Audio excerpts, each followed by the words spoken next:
Okay, so welcome to the next episode of Everything Everywhere All at Once. As we've discussed many times, the title of this, of course, is based on the title of the movie, Everything Everywhere All at Once, which was all about, in essence, quantum mechanics, quantum theory, and quantum physics, right? So the multiverse, and so Everything Everywhere All at Once, the series here is all about how that applies to our everyday lives, and even more so to the future that we're creating with this, revolutionary, radical, exponential change that's occurring everywhere, in everything, all at once, including our lives. And it's causing us to have uncertainty. It's causing mayhem out there, right? So what Everything Everywhere All at Once, the series is about creating certainty and confidence in the chaos and mayhem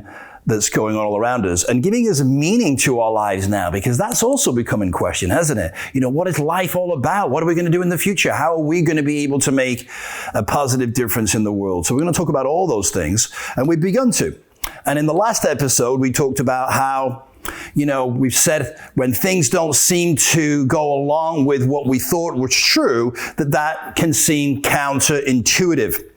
But what I was saying in the last episode is, look, we don't want to say counterintuitive, because our intuition and our heart are the keys to us being able to not only survive, but thrive in this radical, rapid, revolutionary, exponential change that's happening, and be able to keep up with what is going on in our world. Because thought is relatively slow.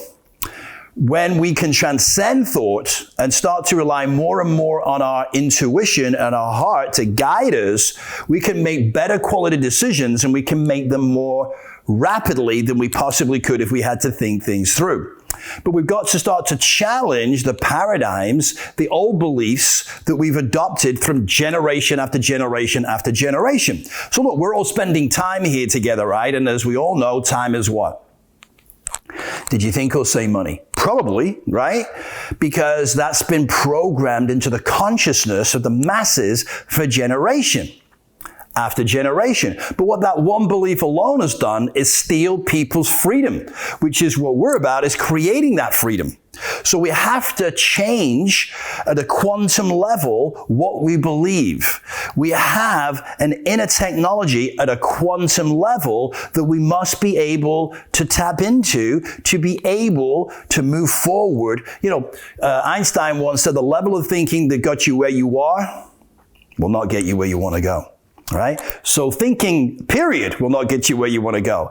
Well, not in the way we've been used to. We're going to use our brain. Yes, we're going to think, but after our heart and intuition have given us guidance, right? So it's kind of taking a reverse role, and we'll get more into this later. But time is money is a belief that, like I've said, has been adopted for generations, but it's not true. Huh? Look, can you replace money? Wait a minute, it says it here, time is money, right? It says it right there in writing, so it must be true, right? And I said it, so it must be true. But that's how people usually adopt beliefs, because they see it and they read it and they hear it over and over again, and then other people start to say it, repeat it, and so that's how consciousness in the past has adopted beliefs.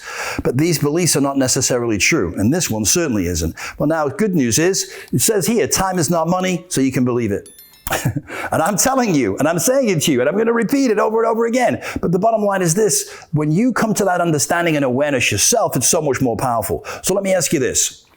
Can you replace money? Well, you go, Stephen, that's a lot of money. I don't know how Can you replace money? Yes. All right. Can you replace time? No. So how can they be the same thing? They're not. They never were. Right? It's a Jedi mind trick.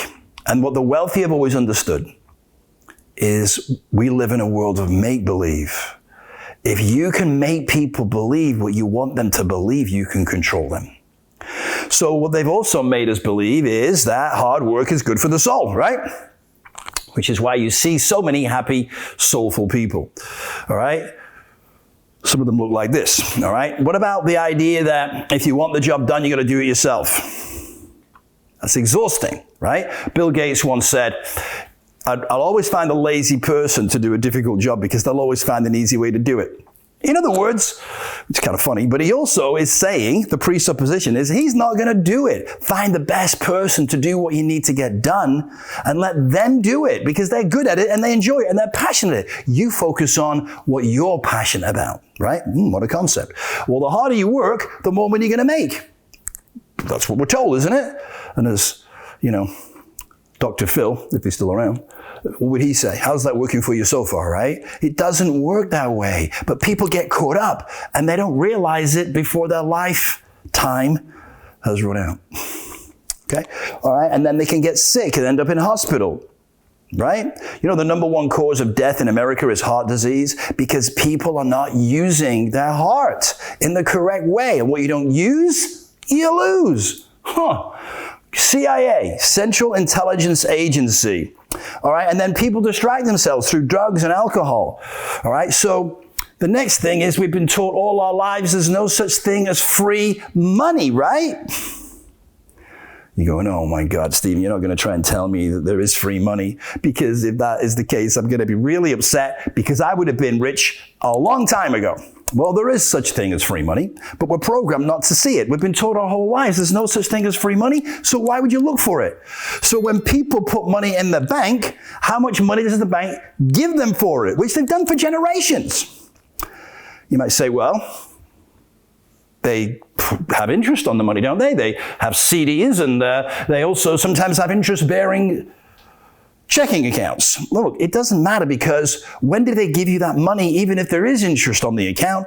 When? Did they give it you right away? No. At the end of the month, end of the year, by which time they've already used that money and made money from it and then pay you a pittance from the profit, making sure you never learn how to do that yourself.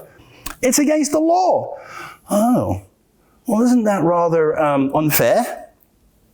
All right, so these are the beliefs, or some of the beliefs that we've been led to believe that are simply not true. I call them transparent beliefs. Why do I call them that? Because you can't see them.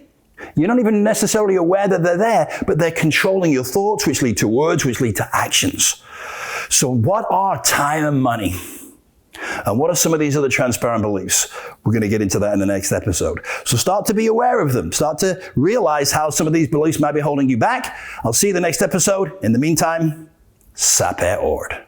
Dare to be wise.